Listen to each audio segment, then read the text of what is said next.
Regalado lang. Regalado Ave. Ano, Ensos, Pansit, Kabagan. Arabic food. Ang style nito parang bahay lang. So dito muna kami kakain ni Boss Ivy. Wow, ayos yung loob. Ito na, dumating na yung yung order namin ni Boss Ivy. Bali yung in-order namin, yung sa akin, Faham. Tapos si Boss Ivy yung order ng kebab. Pero ganoon din, sharing kami, palitan din kami ng pagkain. So binigay sa akin yung part ng kebab niya, tapos yung yung half part ng Faham ko to. Faham, bigay ko kay Boss Ivy. Tapos ang cool ng nila dito, ang cool ng grain ng nila, ang bigas nila dito. Ayan ganyan mahaba, long grain. Tapos umorder din kami na ito tawag nila dito, yung Pansit Kabagan. Yun naman talaga kasi yung purpose kung bakit kami pumunta rito ni Boss Ivy, para i-try yung Pansit Kabagan nila. Kasi sabi tuloy, madalas kasi namin nadadaanan to na nag-offer sila ng Pansit Kabagan. Sana authentic yung lasa ng Pansit Kabagan nila. Pero by judging dun sa itsura ng Pansit Kabagan, mukhang okay. Ang in-order kasi namin pa sa Pansit Kabagan yung overload. Tapos yung siling pang special. Tapos yung siling pang sigang nila dito. Bango. Yun to, inihaw. Sarap. Iba talaga lasa kapag ito inihaw. Sarap. Sarap yan. Yung bigas nila, yung kanin, masarap niya. Ano lasa? Tikman natin ang special Pansit Kabagan. Tapos ito yung Faham nila. Faham nila is chicken.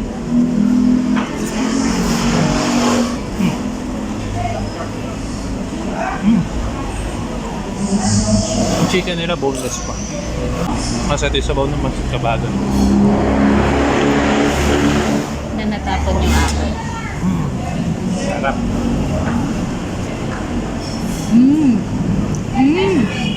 Sarap. Bali yung laman ng Pansit Kabagan nila. Siyempre yung kabagan na pansit, merong lechong kawali, chicharon, boiled egg, half, tapos quail egg. Yan. Gusto ko yung noodle. Tapos kung medyo bitin pa kayo sa lasa, nag-provide din sila ng mga dip. Ito, hindi ko alam kung white na dip natin, para siyang Garlic. Garlic mayo nga siya. Tapos itong red one, syempre alam mo na pag red, Chili yan. chili to. Sarap. Yung chili nila, maanghang siya pero merong asim. Parang suka. Parang suka. Let's try natin naman itong nila, yung in-order ni Boss Ivy na kebab. Lambot. Sarap ng kebab nila. Diba? Good choice. Tsaka isa sa gusto ko sa presentation nila ng kebab, kasi may mga iba akong nakakain dati na kebab, nawala ka ng gana kainin dahil sa presentation. Ano yung masarap dito? Itong tawag dito, itong inihaw na sili nila. Sausaw mo din sa garlic mayo.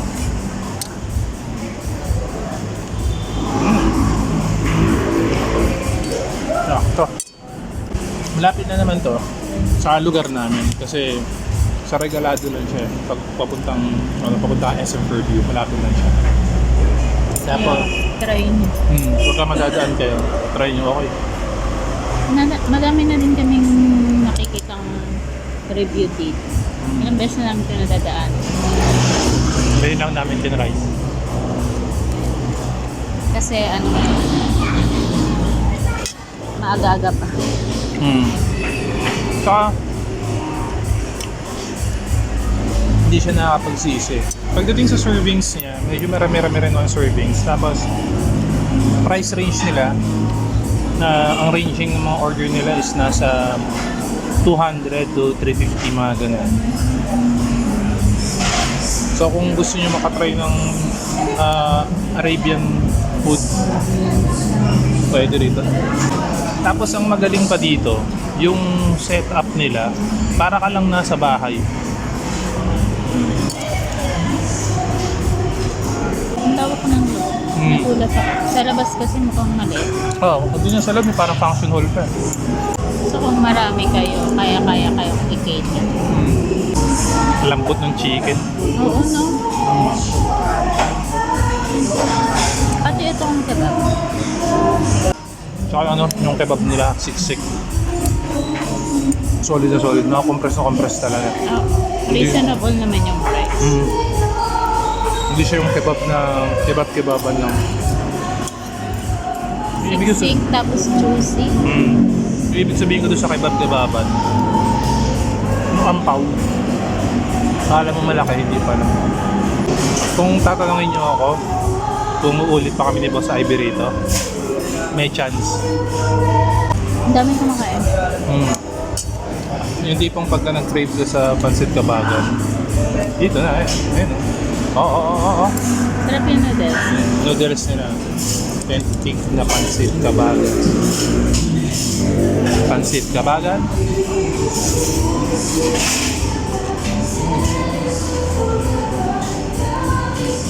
Nalo.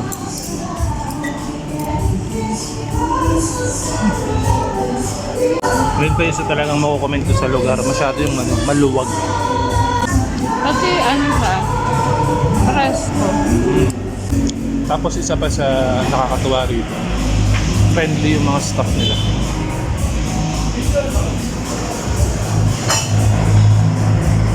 Makikipagbiruan sila sa inyo, tapos magre-recommend pa sila kung ano yung pwedeng orderin. Baterol din sila dito. Siguro kung morning kami, magbabaterol lang. Kaso parang hindi siya bagay ngayon. Next time. Tsaka as you can hear, may parang ano, may kumakanta, di ba? May live band sila rito. Ando no, acoustic. Kahit na ba? Ngayon yung kumakanta sa stage. Wala ko recorded. Sa mga nagtatanong kung mabigat ba sa tiyan, oo.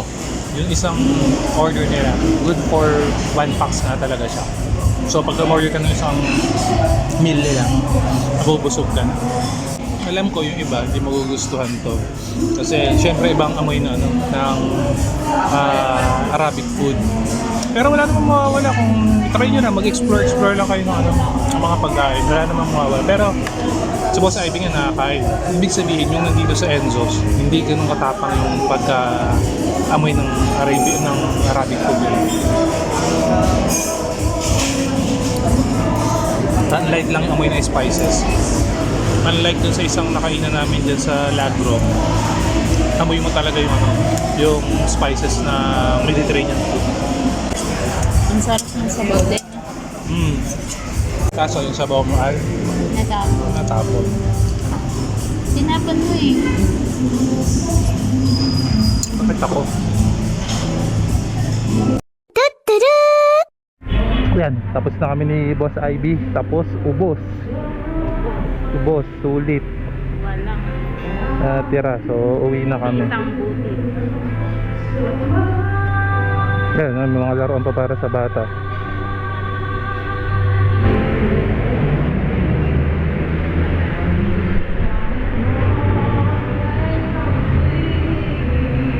Ayan, uwi na kami. Dito may parking sila sa harap, pero kung lalaking sa kanya, ayan, may parking pa rito sa kabilang side. So pagdating sa parking, kahit malaki yung dala-dala ninyo sasakyan, nakakapag-park pa rin kayo. Tapos para sa reference, ito yung Regalado Ave, doon papuntang Commonwealth, doon papuntang SM Fairview. Ayan, so Regalado Ave, corner Urban Street yata yan. So dito lang yan sa Enzo Pancit Kabagan and Arabic Food.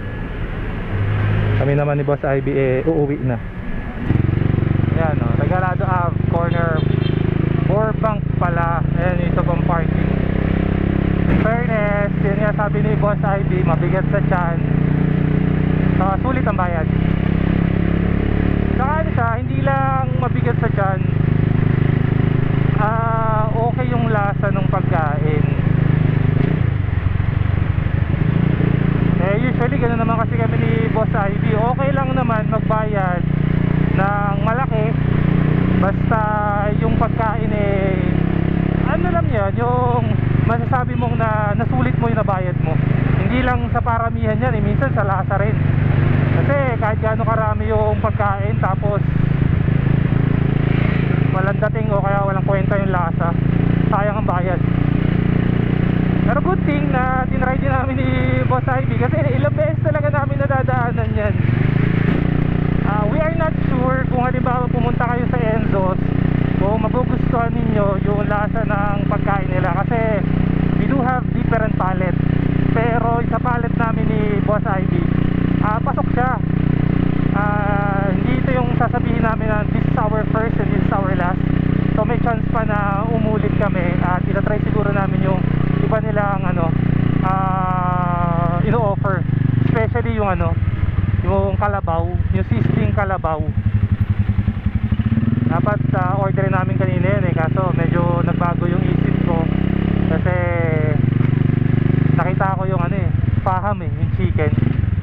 Pero kung halimbawa talaga madadaan nga kayo dyan sa Regalado Ave at mayroon kayong time o nagugutom kayo or you are craving para sa pansit kabagan, we do recommend na i-try nyo dyan si Enzo's. Yeah, highly recommended sa amin dalawa ni Boss Ivy. Pero yun, para mawala yung curiosity ninyo, just try their pansit kabagan. Sana di kami abutan ng ulan at nakikita ko nag-kidlat na. Ayun lakas na naman ang kidlat doon. Hindi na kami ni Boss Ivy. So hanggang dito na lang. Peace!